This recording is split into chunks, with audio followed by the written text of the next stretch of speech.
कई बार अम्बेडकर कहना हमारा फैशन है, हमारा पैशन है। अम्बेडकर हमारे मान है, अम्बेडकर हमारा स्वाभिमान है और अम्बेडकर हमारे अभिमान है और हमेशा रहेंगे। तुम्हारे भगवान, मैं क्या बोलूं,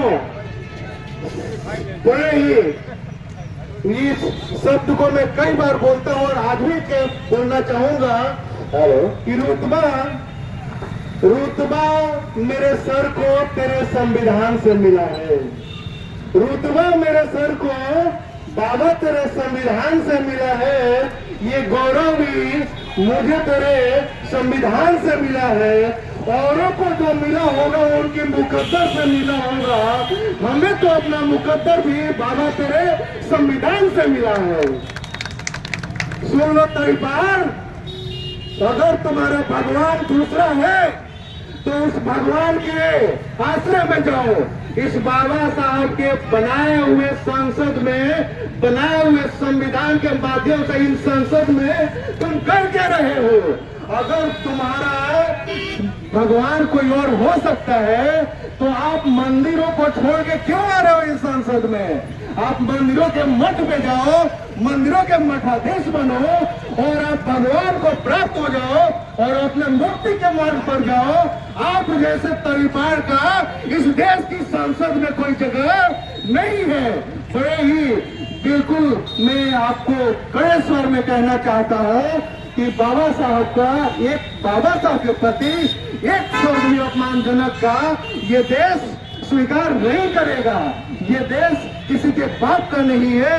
बाबा साहब के लिखित संविधान में, उस संविधान के उद्देशिका में ही लिखा जाता है कि हम भारत के लोग, हम भारत के लोग इस संपूर्ण देश के देशवासी के लिए कहा गया है। अगर आप ये कहना चाहते हैं कि आप जैसे कुछ विशिष्ट मनुवादी विचारधारा के लोगों का ये देश है, तो आप मध्य यूरेशिया से आए हुए लोग इस बात को यहीं पे अपने दिमाग से निकाल दें, ये उतना ही ज्यादा आपके लिए अच्छा होगा। बार बार अमित शाह जी और आपके पार्टी के द्वारा और आपके पार्टी के अंदरूनी गठजोड़ जिस पार्टी से है, उस कांग्रेस के द्वारा बार बार हमारे महापुरुषों का अपमान किया जाता है।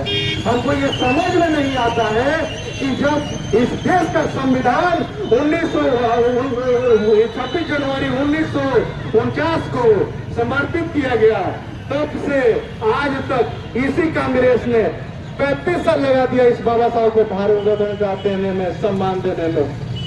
आज फिर उसी रवैये पे आप चलते हुए आप फिर हमारे महापुरुषों के प्रति इस तरह का अपमानजनक शब्द का इस्तेमाल करते हैं।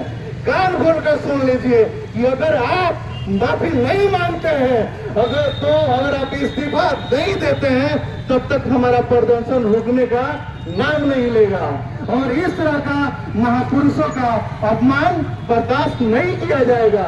मैं आपको बड़े ही गर्व से कहना चाहता हूं कि वो दौर मनुवाद का दौर नहीं है और आज की राजनीति में कोई ऐसा दल नहीं है जिसकी राजनीति बाबा साहब के नाम लिए बगैर चल जाए भारत में। तो आपको इस बात को मानना पड़ेगा और आपका गर्दन उसी संविधान और बाबा साहब के नीचे झुकाना पड़ेगा। ये बात माननीय तरीपार महोदय, ये बात समझना पड़ेगा। ऐसा नहीं कि आपके कुकृत्यों से ये देश वाकिफ नहीं है। सोहराबुद्दीन इनकाउंटर केस में आपने जस्टिस पी लोया तक का हत्या करवा दिया।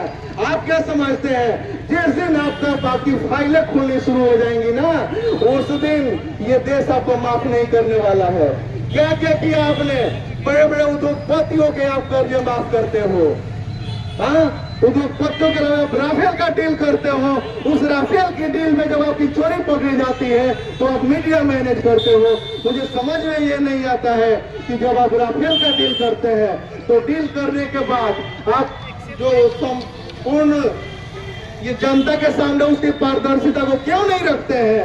ये राफेल की डील में आप क्यों नहीं बताते हैं कि जो 72 राफेल की डील बाकी की सरकारों ने किया होगा, आप 31 राफेल डील के बाद जो डील में कंटेंट होता है कि ट्रांसफर ऑफ टेक्नोलॉजी, उस शब्द को आप कैंसिल करते हैं और रिलायंस डिफेंस लिमिटेड बना के आप बोलते हैं कि ये राफेल का मेंटेनेंस करेगी। जिस कंपनियों को राफेल का आज तक बनाने का तजुर्बा नहीं है, उसको आप ये डील देते हैं।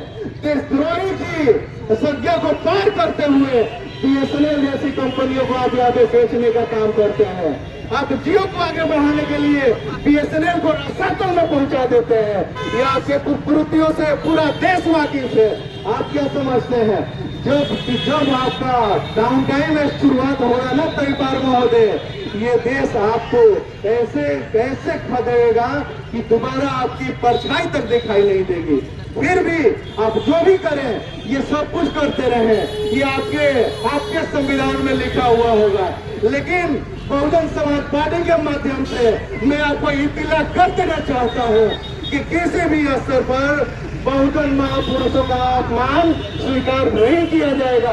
अब आपकी ईंट से ईंट बजा के रख देंगे। तो तरीपार महोदय, आपको माफी मांगना ही पड़ेगा, आपको इस्तीफा देना ही पड़ेगा। इन्हीं शब्दों के साथ मैं अपने वक्तव्य को समाप्त करता हूँ। जय भीम, जय भारत।